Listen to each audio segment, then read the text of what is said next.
Hello, everybody. Happy weekend. Happy Friday night. Welcome to the floor here at Mohegan Sun Arena. My name is Ralphie Aversa, and tonight a sold-out Mohegan Sun Arena is going to rock out to Panic at the Disco. It's opening night of the Death of a Bachelor tour, big U.S. tour that starts right here at Mohegan Sun Arena, which we are so excited about. And we're about to bring you backstage and speak with Brendon Urie, lead singer of Panic at the Disco. He's waiting for us now, so I probably should stop talking and we should get going. Let's go. And if you haven't seen any of the backstage area before at Mohegan Sun Arena, we'll try to give you like a little bit of a tour. We can't show you too much. And again, Brendon's waiting, but we'll do just that. That whole curtain pull went way smoother than I thought it was going to go, by the way. All right, so we are now backstage at Mohegan Sun Arena. There are a number of rooms here, some dressing rooms, as in the dressing room, and other rooms that are utilized by the band and its opening acts for a number of other different things. What that involves, we'll find out shortly. I believe we're going into the music room, if I'm not mistaken. All right. Should I just knock? Can I just go right in? All right. Hello? Hello? Oh, my goodness gracious. Hello, everybody. Brendon Urie, lead singer of Panic at the Disco. How are you? Good to see you, man. Great to see you. Ralphie, it's so good to see you, man. Doing well, thank you. I didn't even realize something like this existed. This is the band room, right? This is our sweet little music jam room, yeah. All right, so what does this room, what do you utilize this for? Well, last night at about midnight, we all got haircuts, so there's still hair everywhere on the carpet over there. Michelle, do you want to... I just walked in. I hadn't been in here all day. I was like, oh, that's disgusting, so that's fun. Other than that, obviously, you will like play instruments and stuff before a show, typically? Absolutely, absolutely. Got to warm up a little bit. But you've been hanging out at Mohegan Sun for a little bit now, as this is opening night of the tour, right? Yeah, that's right. We've been here like 3 days, 2-3 days, yeah. How have rehearsals gone? Awesome. It's been crazy. It's a lot of work, you know, but just kind of the best work because we get to just mess around with all the crazy ideas I wanted to expel, you know. I mean, the band's first album came out in 2005, and I can remember, you know, if you go back that long ago, you playing venues like Rapids Theater in Niagara Falls, New York, where I'm from, where I don't even know if you had room back there for a cooler with drinks. And now you're here at Mohegan Sun Arena opening a tour. You got a band room, you got a music room, you have your own dressing room, obviously. Yeah. Do you pause it all and, like, reflect? It's got to be tough not to. Yeah, absolutely. It's always weird, but in the best way possible. It's like... Because I still remember those times, like, very vividly. I remember the first, you know, basement apartment we lived in, making the first record. From that to now, it's kind of amazing how exponentially it's grown, and just, I mean, that's a testament to the fans that are here. It's just blown my mind, so thank you guys. Brendon Urie, lead singer of Panic at the Disco, here on Mohegan Sun's Facebook Live. I'm Ralphie. With the success of this album and the fact that it was Grammy nominated, does this tour feel different at all? Yeah, I mean, that was a huge milestone. Like, even getting a NAMI nod from the Grammys is huge. Like, that was so weird. That day was really weird, too, because I didn't hear about it till way later. But then when I did, it was just, I was, you know, filled with so much happiness. I was just, like, running around, did a lot of drinking that night to celebrate. But it was amazing, man. Like, it's definitely put a nice little kind of hat tilt to this tour a little bit. What was Grammy week and that night like for you? Oh, man, it was crazy. We showed up, well, we did a Clive Davis party where we got to perform a couple songs, and that was cool. But, like, I couldn't stop turning, I'm such a fanboy. I couldn't stop, like, turning my head and just looking at everybody. Everybody's probably just like, who's this creep? But it was really, really cool. Everybody's super nice, and we got to meet some amazing people. Do you still get starstruck? Absolutely. Oh, my goodness. Like, I met Maxwell. He was amazing, nicest guy ever. Judy Collins was in front of me. I'm just a huge fan of her songwriting. Belle Biv DeVoe was there. I bumped shoulders with Stevie Wonder. Obviously, he didn't see me coming.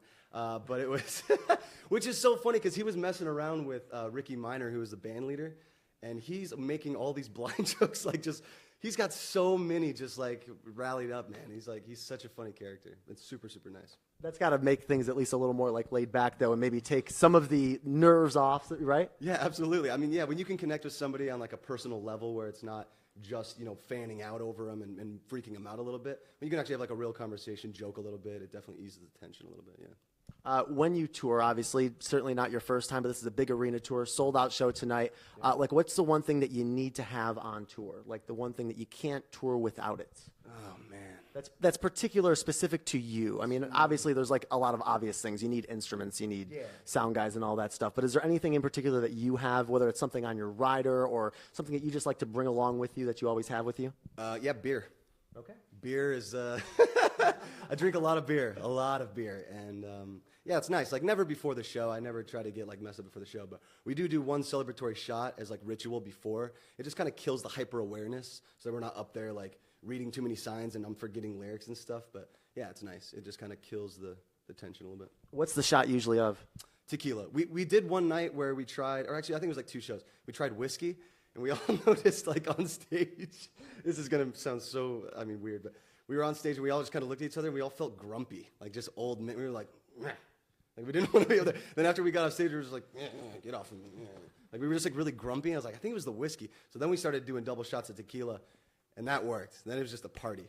It definitely makes a difference. I don't know if it's like psychosomatic or something, but yeah. I think people react to liquors different ways. I mean, I react to tequila differently than I do whiskey. So Okay. Yeah, I don't feel so bad then. no, you absolutely should not. So much has happened with this album, but obviously the album cycle is far from done. We're just kicking off a tour tonight here at Mohegan Sun Arena. So what's next for Death of a Bachelor? I'm literally trying to jump right into the next record cycle. I know that seems crazy, but I've got a bunch of ideas I'm working on that I've been working on for the last couple months, and I'm seriously pursuing recording them in the next month or two. So that's something to look forward to. And I want to see what else like outside of music I can get into. I know I've said this a couple times, but there's like, I don't know, theater really interests me and acting really interests me. I've done a couple auditions a few years ago and they didn't go so hot. So I want to try to redeem myself a little bit, yeah. What'd you learn from the auditions that didn't go so well? You need the script. One time, I showed up to an audition one time, and I didn't know. I thought it was just like a dry whatever. Like I wasn't supposed to prepare anything, which now I know that's never a thing, unless you're like Tom Cruise or something. So I just walked in all, hey guys, yeah. So what am I doing? And they're like, you have a script, right? I was like, nah. So I didn't know. I didn't check my email. Apparently, it went to my spam folder. That's my excuse. But yeah, I didn't prep for that one. So now I know. Guys, if you're going to do an audition, you got to read the script beforehand. That's the new dog ate my homework. It went to my spam. Spam folder. Instant excuse. Brendon Urie from Panic at the Disco. We took some of your questions, and we're going to get to them in just a second. But before we do that, you mentioned that you've been here for a couple nights, obviously rehearsing. What's been your jam? Have you had any type of routine here at Mohegan Sun while you've been on property, whether it's restaurants you've hit or maybe you're just doing room service? What have you been doing? Yeah, actually, yesterday was my wife's birthday, so I took her to Michael Jordan's Steakhouse. And I know that seems crazy, but it was amazing. Like, it blew my mind. I was like, dude, good job, MJ. I mean, I know he doesn't know anything about the steakhouse, but good job signing off on that contract. That was good. And happy belated birthday to Sarah as well. Has the marriage affected your personal life or your professional life more? Neither. They're kind of melded now. She's out on tour. My dogs are out on tour now. So it's kind of a nice little marriage in itself of professional and personal. Beautiful. Let's get to some questions that you guys wanted to know. We got some really, really good ones here. And I don't think we're going to be able to get to all of them, but let's see here. We'll try. Well, some of them we've already answered. Like Sarah on Facebook wanted to know about the pre-show rituals, so that's good. Outer Space Pink on Twitter wanted to know, since this is an arena tour, do you get more nervous or just way more excited? Yeah, the nervous thing, like, not so much. It's like, I don't know. I think bigger rooms definitely kill some of the nerves. I get more nervous if I had to play like a coffee shop to like 2 people. It's just more intimate that way. But yeah, this one it's more of just a show. I get to play a character. I hide behind an ego or persona or something. Yeah, it's not so much nervousness. It's just I'm so excited. We have so many just crazy things. We ran through like our second run through last night, and we did all the gags just to see how it was all gonna meld together. And I was just like, the whole time, I'm just like, my eyes were wide. I'm so excited to show people, man. It's going to be You know what else kills the nerves? Double shots of tequila, I hear. That's very true. Maybe it's arena tour, so maybe we go quad shot. No, that's crazy. That's crazy. I could just see the TMZ headlines tomorrow when you get on stage. Oh, boy. Oh, boy. Stella Summer tweeted us, at Stella_Summer. Thanks for your question. What's something that you do or eat every day? Do or eat every day? Yeah, beer. No, I try. I mean, I really do. Like, my diet's really clean on tour. By clean, I mean I don't branch off to like wild items. I don't do like spicy anything. I mostly just have like turkey sandwiches. It's pretty boring. So we'll get to one more fan question. It's from Adele, who actually works at Vivo. My friend Adele. So shout out to her. Which 2000s emo band rocked the guy liner the best? Oh man, I want to say Panic, but I feel like Pete really had some strong years.